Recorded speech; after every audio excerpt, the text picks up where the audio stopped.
Hello again, everybody! This is Dr. Kendo, and I'm here with another Scribblenauts Unlimited object editor commentary. We're here in school right now because of the item that we're creating. Of course, this is Inkwell High in Scribblenauts Unlimited, and we're gonna go into the object editor. This is only on the Wii U and PC versions of this game, and so with this series here on YouTube, I like to just create whatever is most popular, most requested by the most amount of different users, just kind of creating your favorite objects and characters and things. Today, we're actually gonna have several different kinds of creations. So we're starting off actually with a windmill for this one, and it's gonna be really odd, but we're creating a fidget spinner. We're gonna create multiple designs though, so this is different ways to see how you can make it spin in Scribblenauts Unlimited, because there's not exactly one thing that you can just like make your character hold and it's just gonna keep spinning by default, except for the windmill. The windmill is one, and so we'll get to some others. I have some other ideas that I'll show off in the episode, of course, so don't think that this is the only one. Now, this looks gigantic, right? And that's because, of course, it is starting out with the windmill. Even if you shrink that down really tiny, there's actually some consequences. So you can see that we've basically put down a circle in the middle. You actually want to put all of these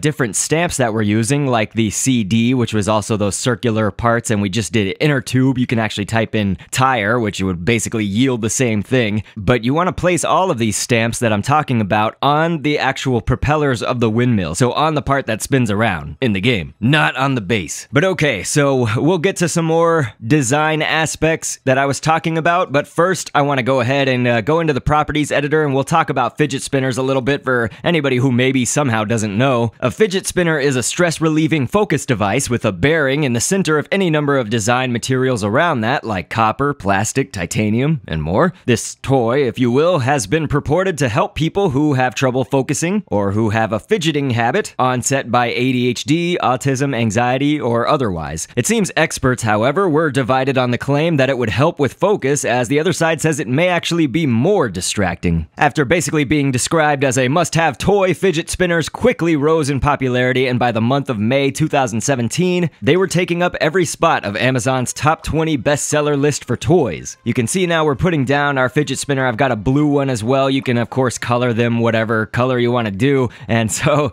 even with kind of making the adjective small on the windmill fidget spinner right here, you can see that it does spin when I hold it in my hand, but the smaller that you make it actually increases the chance that your windmill in the game, with the fidget spinner design and stuff that we've created here, the propellers are gonna hit the ground. So like in essence, the base gets so small of the windmill that you can actually see as it is trying to spin, they will hit across the ground and stop. So you can see actually that green one right now to my left, it has stopped spinning. That's because those propellers met some kind of resistance. They hit the ground. And so here you can see another design for the fidget spinner actually that I've done. If I just started off with a steering wheel, you could really do any sort of, like, you could just use a circle if you want to. You could use a wheel, you could use a tire. It's like any of those round kind of objects I just sort of put in the middle and then did my design over that. Same kind of design like we used on the windmill, but this time I added some extra inner tube tires to make it look like most fidget spinners, where they have that black on those 3 or however many points your fidget spinner will have. So let's see, I'm gonna throw it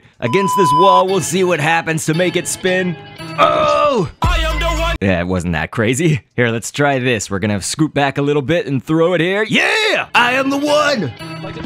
I am the one, the way you're talking. But lastly, we're gonna create my favorite design I think possible for the fidget spinner here. We're gonna start off with a boomerang, and of course you can probably just imagine what is going to happen. You'll see pretty soon. The oil vent again, we'll use that once more for the start of those 3 points. But of course I know the responses from US schools have been numerous, most of them basically saying that the fidget spinners are a distraction for everybody. So what do you guys think? Sound off in the comments, of course. I honestly kind of do wish I had one. I don't need it for focus or anything, but I'm surprised at myself because I sort of just want to say that I have one and I've spun one, and so I actually did order one as I was creating because I said, hey, I gotta have my own, and so I'm getting my own little engraved. I got a deal on Groupon or whatever and got a engraved one. It's gonna say Dr. K. But here, just if we can make the fidget spinner black like this, you can actually then in Scribblenauts Unlimited make it with all the way black. You won't see any of the lines and things, and so actually this can make it even more accurate, as if we add these eyebrow shapes shapes to those where the oil vents were, kind of before the 3 circular points, closer to the center. Well, we can make it curved on all of the sides. So you can see actually now that this is coming together as we're adding the tire parts on the end right here for the 3 circles. That's actually, it is coming together and looking like an accurate fidget spinner design. So again, this is the one that I kind of was saving for last because I feel it's best for last. And so, all right, we'll just get these last kind of tire stamps on right here, and then you're gonna see the epic action, of course, with it being a boomerang and Scribblenauts Unlimited. It's just like you'd imagine what you want a boomerang to do in real life. Of course, you throw it out and it'll come back to you. So let's go ahead and check this out. All right, gonna put it in my hands here. Let's step back and throw.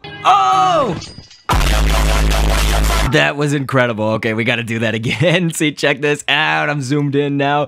I know that that's not how the real fidget spinner works. You don't throw it and it comes back to you. Although I do have a business proposition. If anybody can design one similar to like a yo-yo or something, I think we could make millions. Basically, put a fidget spinner out on a yo-yo string, shoot it out in front of you, or downward, watch it spin, and come back. Somebody design it, use me as the brainchild, and we'll make millions. And let me guess, this product probably already exists. But anyway, we're here on the roof now of the school. I want to throw this really far out. That's so awesome. So this episode has provided you now with, see, look at this green one, by the way. I meant to say this episode has, of course, provided you with 3 different designs that you can use and stuff. But if you can see that green one, I just threw my fidget spinner at it. The windmill is basically the propeller of it is hitting the ground. I know that this one has fallen over, and that's the reason, but that is actually a risk if you make it too small or if you don't move the propeller up a bit. And so obviously moving the propeller up then means that you'll see the beneath the windmill. So you'll see actually the base tower of the windmill right there. So here's kind of 3 options. I enjoy this, so I definitely hope that you guys did as well. And for those who don't know, I've been live streaming the ARMS Test Punch. Of course, that's ARMS for the Nintendo Switch coming up. And I'll be live streaming the Test Punch once again next week on Friday at least. Follow the Dr. Kendo Twitter and Facebook pages if you want posts, or the Discord. And those posts will basically let you know when I'm going live. Or you could just really help me out and just follow me on twitch.tv/DRKENDO. Anyway, if you enjoyed this video, feel free to leave a like, subscribe. If you haven't, I upload this series every Sunday, at least, sometimes more. But okay, I will catch you guys on the next vid, and thanks for viewing. Down the road of twists and turns, always anxious to see what's within. We can look ahead to the point of no return, to the rest of our lives as a spectacle.